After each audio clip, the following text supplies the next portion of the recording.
July 2, 2020. The pandemic's still here. Everybody's getting out today. It's a sunny day here in Huntsville, Alabama. You hear a lot more cars going down the parkway, and a lot more people out at the shopping centers. I personally haven't been out, but my wife has, and she says it's getting somewhat back to normal. Well, what we're going to do in here today is we're going to do a little review of what my home studio is comprised of, made up of. The primary instrument in my home studio, of course, is my electric steel guitar. 1957 Fender String Master. It's a double neck, 8 strings each. It's called a String Master D8. D stand for double neck, 8 stand for 8 strings each. Now, part of my rig is that I have a good amplifier on it. I have to have an amplifier. I have a pedal to give me certain things, effects, and I have a volume pedal. So my outboard neck, by the way, I call it the outboard neck, is the one that's closer to you, and my inboard neck is, of course, closer to me. My outboard neck is tuned to C6. My inboard neck is tuned to E7, and the E7, I don't play as much on E7 as I used to. Play more country stuff on C6. C6 sounding a little like this. The E7 sounds like this.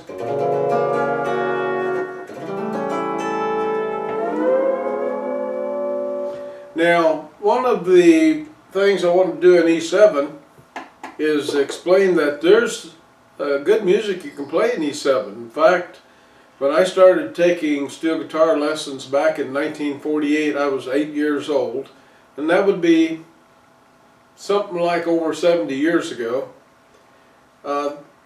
All the tuning that all the kids were doing in steel guitar then was in E7, and we was taking lessons from a company called Oahu, if I remember right, and they were out of Cincinnati, Ohio. And a lot of it was Hawaiian style music.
And in the microphones, you've got to have a place for the sound to go to amplify it.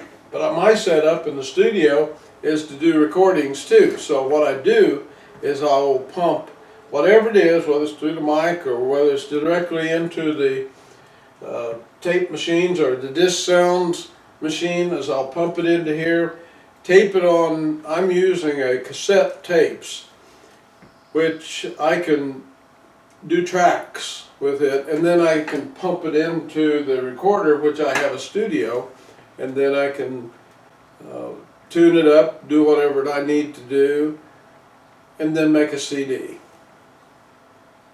But it doesn't take much effort to make the sounds good. It starts, of course, it's always nice if the sound starts out good to start with. You can't do much with a sound when it doesn't sound real good to start with. It's just a big mess. So that's about it. Didn't want to make a big deal of it. It's just a home studio.